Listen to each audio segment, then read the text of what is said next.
not come to those who fall asleep. The American dream.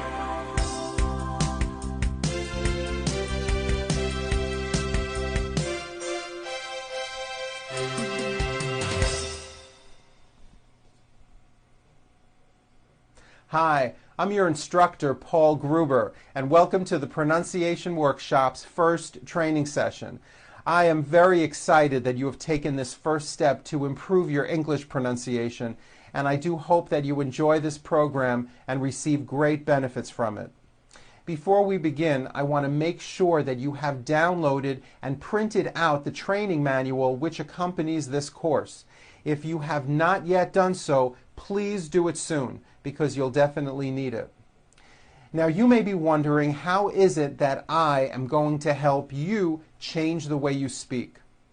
Well, basically, when you learned English as a second language, you kept many of the sounds and speech rules from your first language, and you are continuing to use them when you speak English. This is what gives you an accent. You are using the sounds and speech rules from your native language instead of the sounds and speech rules of English. And you know why? Well, because when you learned English, nobody ever showed you what the sounds and speech rules of English were until now. That's where I come in, because I am going to show you and train you on how to use these sounds and speech rules correctly. Knowing and using these rules will help you reduce or possibly even eliminate your accent. Now, throughout the program, you're often going to see me point to my mouth to show you how to produce a particular sound. I want you to pay close attention and try to copy exactly what it is I'm doing. I will be showing you how to correctly form new sounds by changing the position of your tongue or changing the shape of your lips. These small changes are going to make very big changes in your speech. Regarding practicing, I recommend that you use the training manual and try to practice often. When you practice, I recommend that you start out speaking slowly, out loud in a strong voice, while exaggerating all the mouth movements. What you will be doing is retraining the muscles of your mouth and your tongue to move in new ways, which will produce new pronunciation patterns. These new speech patterns will slowly and eventually evolve into your own spontaneous, fast speech. But it is important that you start out going very slow. If you can pronounce words and sentences correctly speaking slowly, well, then you'll have no problem saying them fast. I believe practicing is important, but I do not believe it's the only key toward success. Being aware of your errors, that's the key. Being aware and also recognizing mistakes when you hear them will probably be the most important factor towards your improvement. Another thing I'd like you to keep in mind, and I'm sure you may have noticed this already, is that when most Americans speak, you will notice that we seem to open our mouths a lot, and there's a great amount of mouth movement. Watch my mouth when I say something like, "Wow, is it really raining on Wednesday?" Did you see how much my mouth seemed to move? It wasn't with my lips flat. It wasn't, "Wow, is it really raining on Wednesday?" There was a lot of movement. My mouth opened wide, but also my whole mouth moved forward. Now, I find many foreign speakers, maybe because of their language's characteristics, they don't move their mouths much, and there is very little facial movement. Because of this, to an American listener, the words often sound mumbled, making it very difficult for an American listener to understand what it is you said. One way to be better understood immediately is to become more aware of your speech and to really start opening and moving your mouth. I'd like you to try to observe what I'm talking about. When you speak to native-born Americans or watch TV or movies, notice how when Americans speak, generally our mouths really open big and our lips come forward.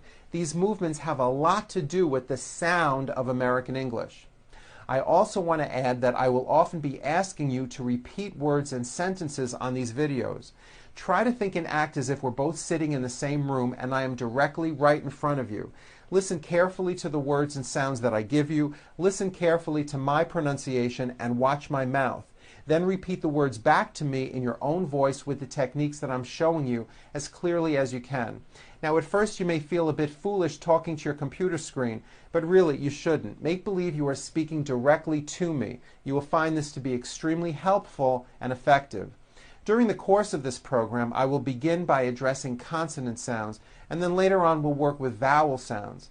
Now, vowel sounds, as you know, are A, E, I, O, and U, like A, O, E, I, and U. And consonant sounds are basically all the other letters and sounds, like B, Ch, S, T, F, G, Sh, W.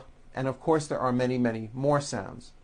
The consonants that we are going to cover in this first session are the consonant R and the consonant W. Okay, are you ready? Here we go. Let's get started. Let's start with the American R. R's are everywhere. They are probably the most commonly occurring consonant sound in English. One reason for this is that R's affect vowel sounds, especially when an R falls at the end of a word or after a vowel sound, as in the word car, or the word air, or the word turn. After working with so many non-native English speakers from around the world, I believe the R sound is one of the main causes for being misunderstood in American English. Therefore, this is why I've chosen to start out with this sound. Now, in some languages like Arabic and Spanish, the R is produced by bringing the tongue forward in the front of the mouth, behind the upper teeth, and rolling or trilling the tongue, like that. Now, in some other languages like German and French, the R is produced in the back of the throat. But this is not how we produce an R sound in the United States. In American English, in order to say a clear R sound, two distinct things have to happen. The first thing is that our mouth and our lips come tightly forward, as if you would be saying the ooh sound. Do this with me. Say ooh, and make sure you're bringing your lips all the way forward. Say ooh. That's it. You see how your lips are forward? That's what you want to do. This is the position your mouth should be in when you produce an American R, like that. And I'll bet you no one ever told you that. Now, the second thing is that your tongue moves back in your mouth. It doesn't come forward, it's pulled back. This is probably the opposite of what you are doing right now. So, for example, in the word rock, notice how my lips are coming forward and my tongue moves back in my mouth, and I push out the R sound. Watch this. Rock. Do with me and exaggerate the R. Rock. Watch it with my head turned. Rock. You see that? See how the whole bottom of my face came forward? Don't be afraid to do this. This forward mouth movement is what is going to give you an American R sound. It's not rock, and it's not rock with your lips flat. Your whole mouth really has to come forward. Now later, I recommend that you practice doing this in front of a mirror while watching your mouth. Really push out the R, and remember to pull your tongue back. Now, one way of checking if you're doing this correctly with your tongue is by actually putting your finger around an inch into your mouth while saying an R word. Watch this. Rock. Like that. You should be able to take the tip of your finger and feel the tip of your tongue. If you do these two simple things, bringing your mouth forward and pulling your tongue back, I'm telling you, your speech is going to be clearer and you're going to sound so much better. Okay, we're going to start out with R's at the beginning of words. Here we go. Repeat after me. Rock, rip, reach, road, rain, rich, roam, raise, robe, rice. Very good. Now repeat this sentence. The round rooster rushed into the wrong road. Very good. Now, pronouncing R's like this may feel a little weird to you, but if you notice, this is how most Americans talk. Okay, now let's do R's at the end of words or after a vowel. When a foreign speaker produces an R which is at the end of a word or follows a vowel, it's usually very weak. It's not really heard, and it leaves the word open or unfinished. Like in the word car. Now you may say ka, ending with an A vowel, but it's not ka, it's car. Your tongue has to pull back. Car. And also your lips close a little bit in the front. The R needs to be very strong and you need to close the word. Car. Let's practice these words. Repeat after me. Car.